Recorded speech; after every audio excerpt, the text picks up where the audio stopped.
नमस्कार, आप देख रहे हैं जे प्राइम भारत न्यूज और मैं हूं आपके साथ ज्योतिका।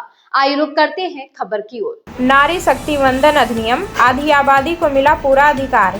बहराइच में महिलाओं की प्रेस वार्ता, 33% आरक्षण पर जताया आभार। देश में महिला सशक्तिकरण की दिशा में एक ऐतिहासिक फैसला। नारी शक्ति वंदन अधिनियम लागू होने के बाद अब महिलाएं सिर्फ भागीदारी नहीं बल्कि निर्णय की धुरी बनने जा रही हैं। बहराइच में इस बड़े फैसले का स्वागत करते हुए महिलाओं ने प्रेस वार्ता कर अपनी खुशी जाहिर की।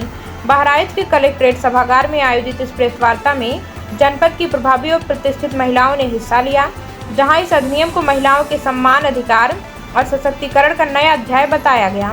प्रेस वार्ता को डॉक्टर राजुल सिंह, डॉक्टर निधि मल्ल, डॉक्टर दया कुमारी, डॉक्टर निशा शाही और अधिवक्ता एकता जायसवाल समेत कई प्रमुख महिलाओं ने संबोधित किया।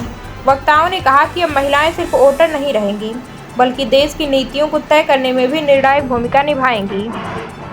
मैडम, नारी शक्ति वंदन अधिनियम के अंतर्गत बहराइच कलेक्ट्रेट में बैठक हुई है, जिसमें नारी सम्मान की बात हुई है और आरक्षण की बात हुई है। क्या कहेंगे आप? पहले तो आपको नमस्कार, मैं एडवोकेट एकता जायसवाल। एक अधिनियम वर्तमान सरकार ने पारित किया है, नारी सशक्तिकरण, जिसमें हमें 33% का रिजर्वेशन मिलेगा।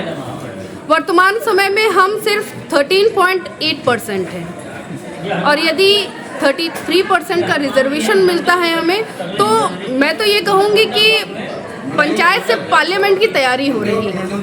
और 33% का रिजर्वेशन मान के चलिए कि हर दूसरे परिवार में एक महिला ऐसी होगी जो हमारे क्षेत्र का प्रतिनिधित्व कर रही है। मैडम, जो महिलाएं सभासद या प्रधान, उन्हें क्या कहना चाहेंगे? देखिए, मैं उन महिलाओं को ही नहीं, उनके परिवार वालों को भी ये कहूँगी कि यदि वो एक महिला रिजर्वेशन का अधिकार ले रहे हैं, अपने घर की महिला को सभासद या प्रधान बना रहे हैं, तो मुझे लगता है एक महिला कार्यकर्ता या महिला जो समाज में आ सकती है उसका हक न छीने, उन्हीं को आगे आने दे। इसके लिए हमें आपको सबको जागरूक होना पड़ेगा।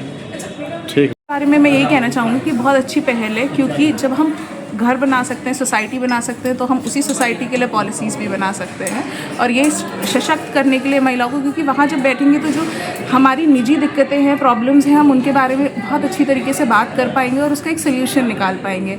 मैं एक अधिवक्ता हूँ, मैंने लॉ के मामले में जब मैं बात करती हूँ तो जब बहुत से ऐसे कानून हैं जो महिलाओं को प्रोटेक्ट करते हैं, उसमें हम लोगों ने महिलाएं जज और अधिवक्ताओं को ही तरजीह दी है, क्योंकि उनसे सिर्फ प्रोडक्टिविटी नहीं आती है, उनसे सेंसिटिविटी भी आती है सिस्टम में, जो बहुत ही ज़रूरी है। और इसी तरीके से अगर यही सेंसिटिविटी हमारे पार्लियामेंट तक पहुंचेगी तो उसका फ़र्क हमें पॉलिसीज़ में भी देखने को मिलेगा। इसीलिए सरकार की इस पहल को मैं बहुत जो है उसका सम्मान करती हूँ और उसके हक में।